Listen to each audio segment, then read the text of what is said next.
This beautiful piece of machinery standing next to me is a 2011 Jaguar XJ with a supercharged engine. XJ is the model, L because it's slightly longer than the regular model, giving extra legroom to those sitting in the back seats. And the supercharged means that this car goes a lot faster on the road. Great acceleration, great handling as well. Let's talk about the history of the Jaguar XJ. The XJ started in 1968 and it has been remodeled for 2010-2011 to be one of the best pieces of luxury machinery on the road today. It's the trifecta in completion for Jaguar. Started with the XK, followed by the XF, and now the XJ completes Ian Cullum's redesign of what was in the Jaguar fleet. Now we know there are more cars to come, but take a look at this vehicle. It's a pure Jaguar. Ian and his team have worked really hard to make pure design out of this vehicle. If you look carefully at it next to an original Jaguar XJ, you'll find out that it has some amazing similarities. A lot of the things similar on the inside of this vehicle and the outside of this vehicle come from the original. Now it performs well, it rides extremely well. It's like being inside a luxury yacht, and when you see this on the road, it's the sort of thing that make heads turn.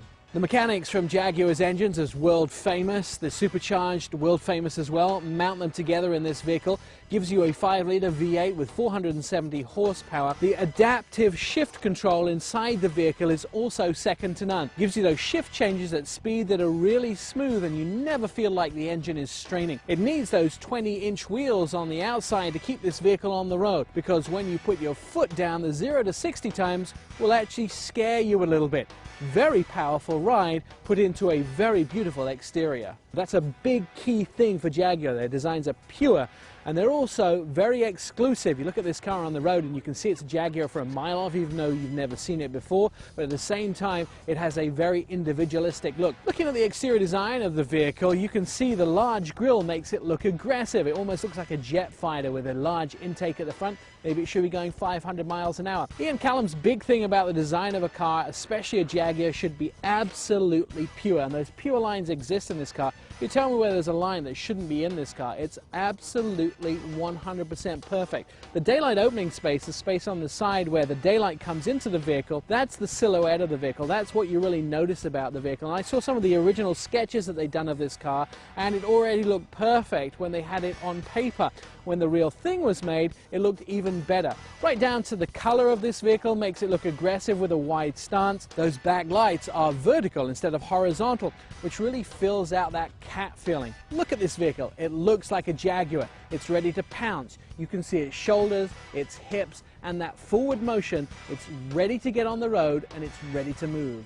The interior of the vehicle is what stands out probably the most to people once they're on the inside. The design, very unique. Everything is there, including the gear shift lever that comes up, also that large screen navigation, but it's the tailoring, it's the finishing, it's the color choices that make the car feel much more like a luxury yacht than they do a vehicle. The nice stitched leather, the beautiful metalwork on the inside, the soft dash, the overhead liner, the sunroof cover, everything on the inside of the car, including that large room in the back, makes you feel like this trip was tailored for you to be in 100% luxury.